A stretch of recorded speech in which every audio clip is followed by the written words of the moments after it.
नमस्कार दर्शक बंधु शुभ सकाळ आज हूँ जनवरी 10 तारिख शनिवार आज रही आपण देश विदेश राज्यर किसी गुरुत्वपूर्ण खबर तो खबर देखा पूर्व आप छोटिया अनुरोध भिडियो को शेष पर्यंत देखते खबर भल लगे लाइक करेंगे चैनल नुआ थे सब्सक्राइब करने भूलें नहीं तेज चलन जाना कौन रही पूरा दिन खबर। प्रथम खबर जनवरी मासरे 10 लाख हिताधिकारी को मिल पक्का घर। ओडिशा सरकार ग्रामांचल रोकुवा गरीब लोकों एक बड़ खुशी खबर घोषणा करिसेंती। चलित जनवरी मासरे राज्य में प्राय 10 लाख हिताधिकारी को नूतन पक्का घर जोगाई देवा सरकार लक्ष्य धार्य करिसेंती। एही पदक्षेप माध्यम मुंड गिंजिबाकू छातटीए पाई नथिबा परिवार गुड़िक स्थायी आश्रय जोगाई दिया।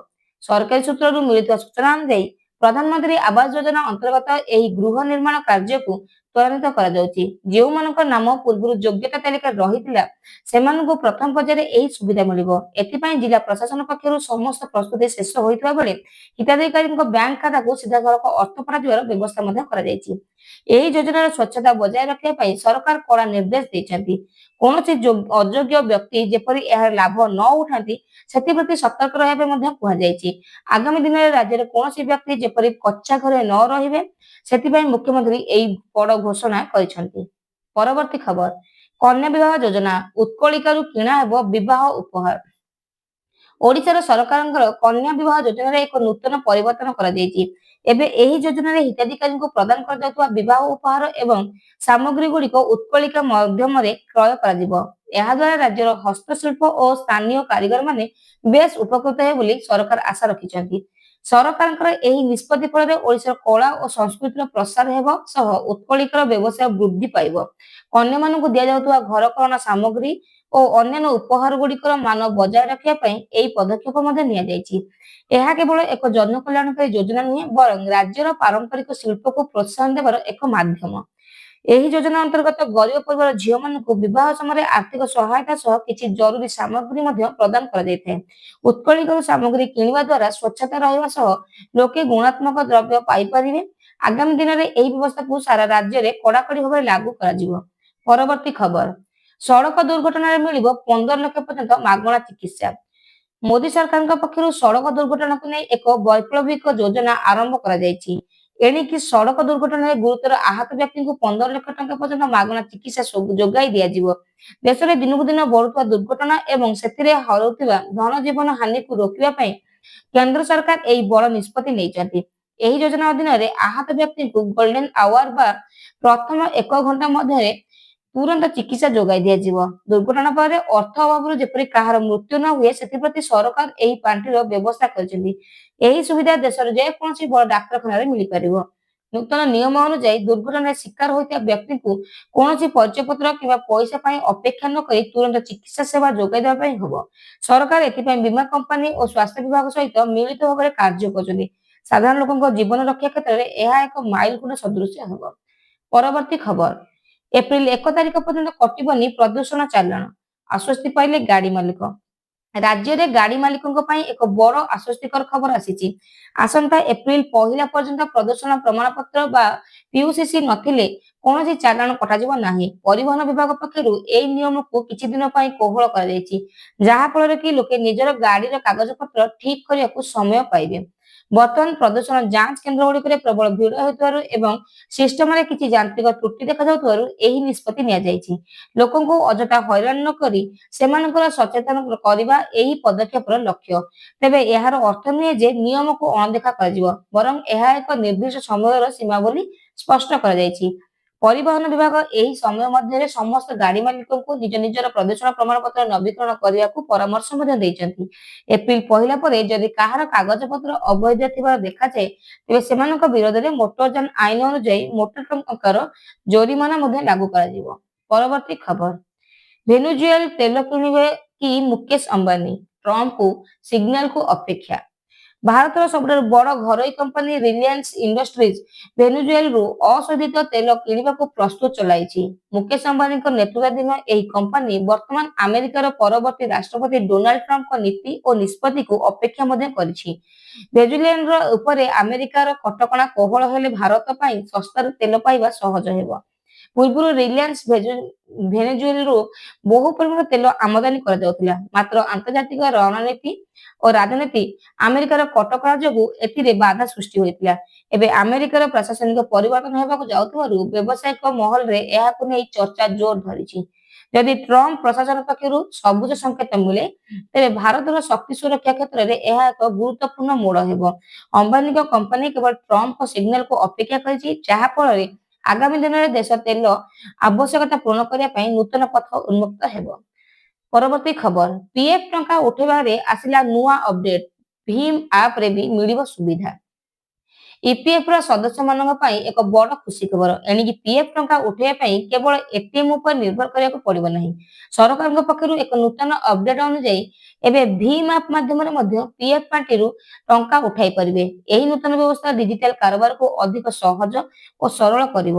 ପୂର୍ବରୁ ପିଏଫ୍ ଟଙ୍କା ଉଠାଇବା ପାଇଁ ଲୋକଙ୍କୁ ଅନେକ ଦିନ ଅପେକ୍ଷା କରିବାକୁ ପଡୁଥିଲା, କିନ୍ତୁ ଏବେ ୟୁପିଆଇ ମାଧ୍ୟମରେ ମଧ୍ୟ ସୁବିଧା ମିଳିଲେ ହିତାଧିକାରୀମାନେ ତୁରନ୍ତ ନିଜର ଆର୍ଥିକ ଆବଶ୍ୟକତା ପୂରଣ କରିପାରିବେ। ଏହା ବିଶେଷ କରି ଜରୁରୀକାଳୀନ ପରିସ୍ଥିତିରେ କର୍ମଚାରୀଙ୍କୁ ବହୁତ ସାହାଯ୍ୟ ମଧ୍ୟ କରିବ।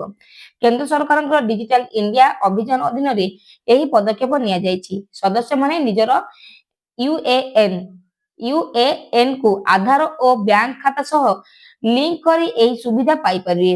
ଏହି ପରିବର୍ତ୍ତନ ଫଳରେ ସ୍ୱଚ୍ଛତା ବୃଦ୍ଧି ପାଇବା ସହ ଜନସାଧାରଣଙ୍କୁ ବ୍ୟାଙ୍କ କିମ୍ବା ପିଏଫ୍ ଅଫିସକୁ ବାରମ୍ବାର ଦୌଡ଼ିବାକୁ ମଧ୍ୟ ପଡ଼ିବ ନାହିଁ।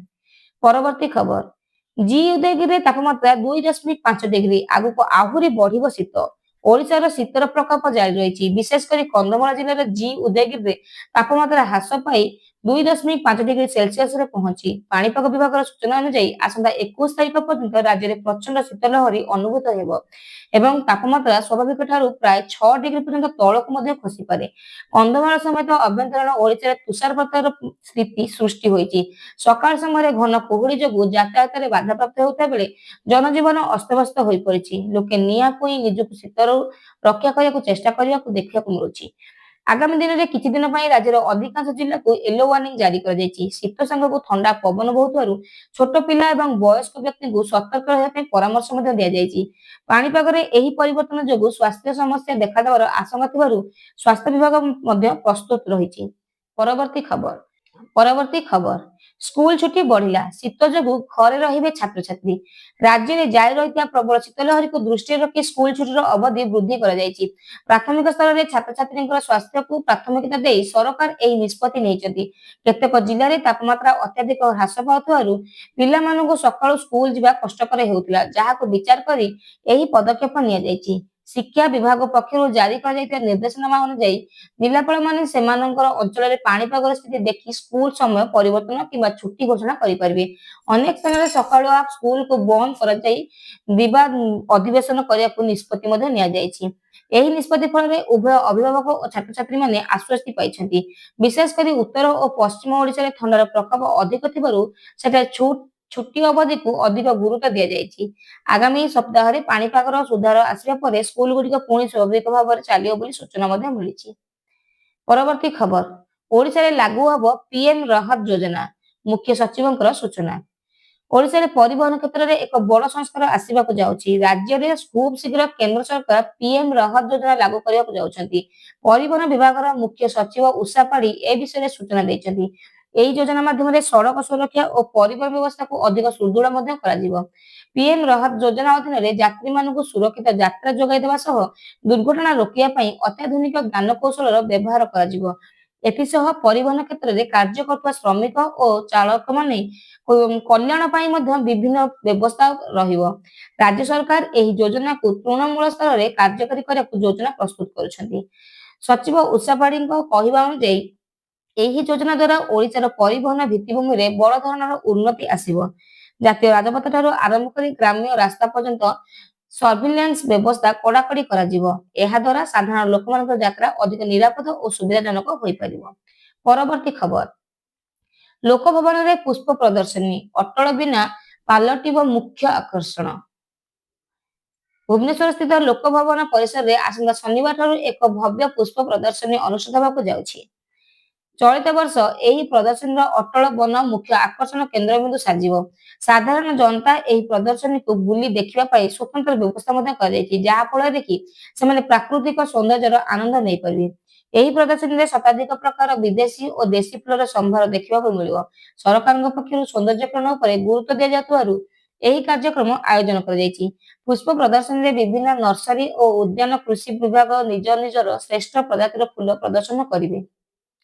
ସାଧାରଣ ଲୋକେ କେଉଁ ସମୟରେ ଏବଂ କିପରି ଏହି ବନ ବୁଲିପାରିବେ ସେଥିପାଇଁ ଗାଇଡଲାଇନ ଜାରି କରାଯାଇଛି। ପ୍ରଦର୍ଶନୀ ସ୍ଥଳରେ ଶୃଙ୍ଖଳା ରକ୍ଷା କରିବା ପାଇଁ ସୁରକ୍ଷା ବ୍ୟବସ୍ଥା ମଧ୍ୟ କଡାକଡି ହୋଇଛି। ଫୁଲପ୍ରେମୀମାନଙ୍କ ପାଇଁ ଏହା ଏକ ସୁବର୍ଣ୍ଣ ସୁଯୋଗ, ଯେଉଁଠି ସେମାନେ ଏକାଠି ବହୁ ପ୍ରକାର ଦୁର୍ଲଭ ଫୁଲ ଦେଖିବାର ସୁଯୋଗ ପାଇପାରିବେ। ପରବର୍ତ୍ତୀ ଖବର, ପୁଞ୍ଜିନିବେଶରେ ଓଡ଼ିଶାର ଲମ୍ଫ 55,783 କୋଟିର ପୁଞ୍ଜିନିବେଶକୁ ମଞ୍ଜୁର। ଓଡ଼ିଶାର ଶିଳ୍ପାୟନ କ୍ଷେତ୍ରରେ ଏକ ବଡ଼ ସଫଳତା ମିଳିଛି। ରାଜ୍ୟସ୍ତରୀୟ ଏଚଏଲସିଏ ବୈଠକରେ ପ୍ରାୟ 55,783 କୋଟି ଟଙ୍କାର ପୁଞ୍ଜିନିବେଶ ପ୍ରସ୍ତାବକୁ ମଞ୍ଜୁର ପ୍ରଦାନ କରାଯାଇଛି। ମୁଖ୍ୟମନ୍ତ୍ରୀଙ୍କର ଅଧ୍ୟକ୍ଷତାରେ ଅନୁଷ୍ଠିତ ଏହି ବୈଠକରେ ବିଭିନ୍ନ କ୍ଷେତ୍ରରେ ବଡ଼ ବଡ଼ ଶିଳ୍ପ ସଂସ୍ଥାଙ୍କ ପ୍ରସ୍ତାବ ଉପରେ ମୋହର ଲଗାଯାଇଛି। ଏହି ପୁଞ୍ଜିନିବେଶ ଦ୍ୱାରା ରାଜ୍ୟର ହଜାର ହଜାର ନିଯୁକ୍ତି ସୁଯୋଗ ସୃଷ୍ଟି ହେବ। ବିଶେଷ କରି ଇସ୍ପାତ, ଗ୍ରିନ୍ ଏନର୍ଜି ଏବଂ କେମିକାଲ କ୍ଷେତ୍ରରେ ଅଧିକ ନିବେଶ ହେବାକୁ ଯାଉଛି। ଓଡ଼ିଶାକୁ ଦେଶର ଶିଳ୍ପ ହବ୍ ଭାବରେ ଗଢ଼ି ତୋଳିବା ପାଇଁ ସରକାର ଯେଉଁ ଲକ୍ଷ୍ୟ ରଖିଛନ୍ତି, ଏହି ମଞ୍ଜୁର ତାହାକୁ ଆହୁରି ଆଗକୁ ନେବ। ନୂତନ ପ୍ରକଳ୍ପଗୁଡ଼ିକ ରାଜ୍ୟର ବିଭିନ୍ନ ଜିଲ୍ଲା ସ୍ଥାପିତ ହେବ, ଯାହାଫଳରେ କି ସ୍ଥାନୀୟ ଅଞ୍ଚଳରେ ଆର୍ଥିକ ବିକାଶ ଘଟିବ। ସରକାର ଶିଳ୍ପୋଦ୍ୟୋଗୀଙ୍କୁ ସମସ୍ତ ପ୍ରକାର ସୁବିଧା ସୁଯୋଗ ଯୋଗାଇ ଦେବାକୁ ପ୍ରତିଶ୍ରୁତି ଦେଇଛନ୍ତି। ଏହି ପୁଞ୍ଜିନିବେଶ ରାଜ୍ୟର ଡିଜିପି ବୃଦ୍ଧି କରିବାରେ ଏକ ଗୁରୁତ୍ୱପୂର୍ଣ୍ଣ ଭୂମିକା ଗ୍ରହଣ କରୁଛି। ପରବର୍ତ୍ତୀ ଖବର, ଇରାନକୁ ଟ୍ରମ୍ପଙ୍କର ଚେତାବନୀ, ଆନ୍ଦୋଳନକାରୀଙ୍କୁ ହତ୍ୟା କଲେ ନିଆଯିବ ଦୃଢ଼ ପଦକ୍ଷେପ। ଆମେରିକାର ପରବର୍ତ୍ତୀ ରାଷ୍ଟ୍ରପତି ଡୋନାଲ୍ଡ ଟ୍ରମ୍ପ ଇରାନକୁ ଏକ କଡ଼ା ଚେତାବନୀ ଦେଇଛନ୍ତି। ଇରାନରେ ଚାଲିଥିବା ଆନ୍ଦୋଳନକୁ ନେଇ ଟ୍ରମ୍ପ କହିଛନ୍ତି ଯେ ଯଦି ସେଠାକାର ସରକାର ନିରୀହ ଆନ୍ଦୋଳନକାରୀଙ୍କୁ ହତ୍ୟା କରନ୍ତି, ତେବେ ଆମେରିକା ଚୁପ୍ ରହିବ ନାହିଁ। ଏହା ବିରୁଦ୍ଧରେ ଅତି ଦୃଢ଼ ଓ କଠୋର ପଦକ୍ଷେପ ନିଆଯିବ ବୋଲି ସେ ସ୍ପଷ୍ଟ କରିଛନ୍ତି। ଟ୍ରମ୍ପଙ୍କର ଏହି ବୟାନ ପରେ ଆନ୍ତର୍ଜାତୀୟ ରାଜନୀତିରେ ହଟଚମଟ ସୃଷ୍ଟି ହୋଇଛି। ମାନବାଧିକାର ଉଲ୍ଲଂଘନକୁ ନେଇ ଟ୍ରମ୍ପ ସବୁବେଳେ କଡ଼ା ଆଭିମୁଖ୍ୟ ଗ୍ରହଣ କରିଆସିଛନ୍ତି। ଇରାନରେ ଗଣତାନ୍ତ୍ରିକ ମୂଲ୍ୟବୋଧର ସୁରକ୍ଷା ପାଇଁ ସେ ବିଶ୍ୱ ସମୁଦାୟକୁ ମଧ୍ୟ ଏକଜୁଟ କରିବାକୁ ଆହ୍ୱାନ ଦେଇଛନ୍ତି।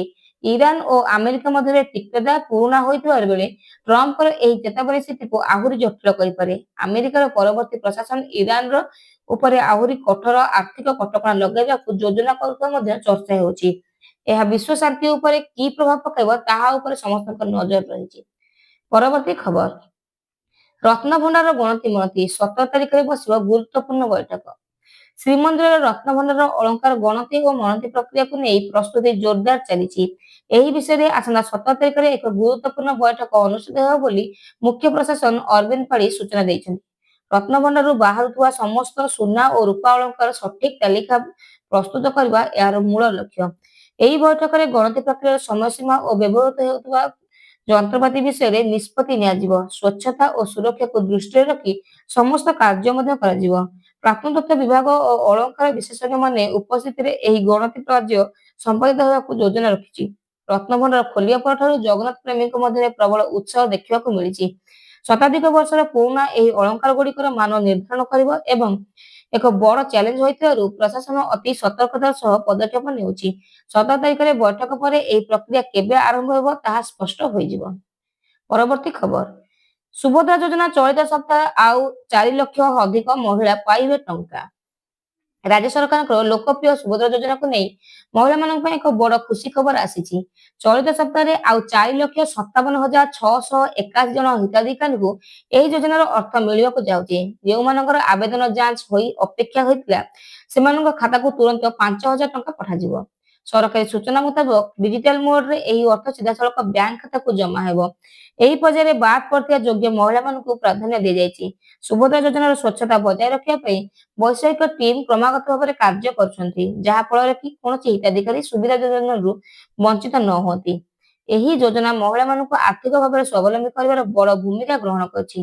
ଗ୍ରାମାଞ୍ଚଳ ଓ ସହରାଞ୍ଚଳ ମହିଳାମାନେ ଏହି ଅର୍ଥକୁ ନିଜର ବିଭିନ୍ନ ଛୋଟ ମୋଟ ଆବଶ୍ୟକତା ପାଇଁ ବ୍ୟବହାର କରିପାରନ୍ତି। ଆଗାମୀ ଦିନରେ ଅବଶିଷ୍ଟ ହିତାଧିକାରୀଙ୍କୁ ମଧ୍ୟ ପର୍ଯ୍ୟାୟକ୍ରମେ ଏହି ସହାୟତା ରାଶି ଯୋଗାଇ ଦିଆଯିବ। ପରବର୍ତ୍ତୀ ଖବର, ରେଳବାଇରେ ବମ୍ପର ନିଯୁକ୍ତି, 44,000 ପର୍ଯ୍ୟନ୍ତ ମିଳିବ ଦରମା। ଚାକିରି ଖୋଜୁଥିବା ଯୁବକ ଯୁବତୀଙ୍କ ପାଇଁ ଭାରତୀୟ ରେଳବାଇରେ ଏକ ବଡ଼ ସୁଯୋଗ ଆସିଛି। ରେଳବାଇ ପକ୍ଷରୁ ବିଭିନ୍ନ ପଦବୀ ପାଇଁ ବୃହତ ନିଯୁକ୍ତି ପ୍ରକ୍ରିୟା ଆରମ୍ଭ ହୋଇଛି। ଏହି ପଦବୀ ଗୁଡ଼ିକରେ ମନୋନୀତ ପ୍ରାର୍ଥୀଙ୍କୁ ମାସିକ ପ୍ରାୟ 44,000 ଟଙ୍କା ପର୍ଯ୍ୟନ୍ତ ଦରମା ମିଳିବାର ବ୍ୟବସ୍ଥା ରହିଛି। ଏଥିପାଇଁ ସ୍ୱାସ୍ଥ୍ୟ ଶିକ୍ଷାଗତ ଯୋଗ୍ୟତା 10ମ ଶ୍ରେଣୀ ପାସ୍ କିମ୍ବା ଆଇଟିଆଇ ଧାର୍ଯ୍ୟ କରାଯାଇଛି। ଇଚ୍ଛୁକ ପ୍ରାର୍ଥୀମାନେ ଅନଲାଇନ ମାଧ୍ୟମରେ ଆବେଦନ କରିପାରିବେ। ଏହି ନିଯୁକ୍ତିରେ ଉଭୟ ବୈଷୟିକ ଓ ଅଣବୈଷୟିକ ପଦବୀ ସାମିଲ ରହିଛି।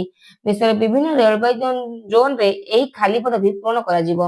ରେଳବାଇ ବୋର୍ଡ ପକ୍ଷରୁ ସୂଚନା ଦିଆଯାଇଛି ଯେ ଚୟନ ପ୍ରକ୍ରିୟା ସମ୍ପୂର୍ଣ୍ଣ ମେରିଟ୍ ଓ ପରୀକ୍ଷା ଭିତ୍ତିରେ ହେବ। ଏହା ବେକାରୀ ସମସ୍ୟା ଦୂର କରିବ, ତା ସହିତ ରେଳବାଇର କାର୍ଯ୍ୟଦକ୍ଷତା ବଢ଼ାଇବାରେ ସାହାଯ୍ୟ କରିବ। ଆଗାମୀ ନିର୍ଦ୍ଧାରିତ ତାରିଖ ପୂର୍ବରୁ ସମସ୍ତ ଆବେଦନକାରୀ ନିଜର ଡକ୍ୟୁମେଣ୍ଟ ଦାଖଲ କରିବାକୁ ପରାମର୍ଶ ଦିଆଯାଇଛି। ପରବର୍ତ୍ତୀ ଖବର, ଜନଗଣନା ପାଇଁ ନୂଆ ମୋବାଇଲ ଆପ୍, ନିଜେ କରିପାରିବେ ନିଜର ଗଣନା। ଆଗାମୀ ଜନଗଣନାକୁ ଅଧିକ ସହଜ ଓ ଡିଜିଟାଲ କରିବା ପାଇଁ କେନ୍ଦ୍ର ସରକାର ଏକ ନୂତନ ମୋବାଇଲ ଆପ୍ ଲଞ୍ଚ କରିଛନ୍ତି।